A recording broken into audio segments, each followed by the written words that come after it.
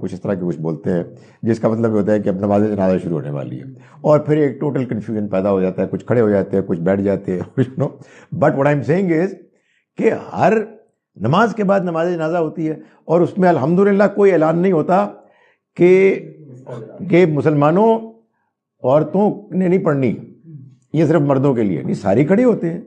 مطلب یہ کیا فضول بات ہے کہ یار عورتیں نماز جنازہ نہیں پڑھی، کیوں نہیں پڑھیں گی؟ تو یہ ہمارے سب کانٹیننٹ جو ہے نا، اس میں بہت دلچسپ چیز ہے. اس میں بعض ہمارے بزرگ تھے، میرا خیال ہے، جو بہت ہی محتاط تھے، خواتین کے معاملے میں بہت زیادہ پرہیز کرتے تھے. تو ان کا یہ ان کو مسجدوں سے کڈو، میں تو لیٹر جنریشن کو بلیم کرتا ہوں. وہ لوگ بڑے کنوینسنگ وائز ہوں گے کہ سب کو صحیح لگتی ہوگی ان کی بات، صحیح کہہ رہے ہیں. جنریشن نے نکال دیا ہوگا. جیسے ہم نے لائٹر سائڈ کے انجینئر محمد علی صاحب اس دور میں، ہاں وہ کہتے ہیں ہمارے خواتین مجھے فون نہیں کیا کریں. مائی گڈنس. ہاں اتنا الگ ہے، اوپن مائنڈ، ساری باتیں اوپن مائنڈ ہے، سب باتیں کر رہا ہے. Can you please tell us the name of the scholar who found flaws in the narratives of Hadith? Doctor Shahzad Salim. Doctor Shahzad Salim ہمارے ہاں اس پہ بہت کام کرتے ہیں. ان کا بہت بڑا کام ہے ہسٹری آف قرآن پر، اور اس کے بعد وہ ہمارے ہاں المورد میں جو نیریٹرز کی چھان پھٹک ہے، اس میں وہ ان کو خاص ایک وہ حاصل ہے مقام. رائٹ جی، نماز کے لیے اب چلتے ہیں. دیکھا جائے گا کہ کس نے کتنی کوشش کی، کوشش کی قدر کی جائے گی. القرآن ہاؤ انکریجنگ اینڈ بیوٹیفل بات قرآن میں، ایبسلیوٹلی ایسا ہی ہے جی. الحمدللہ. سبحانک اللہم نشہد ان لا الہ الا انت نستغفرک ونتوب الیک.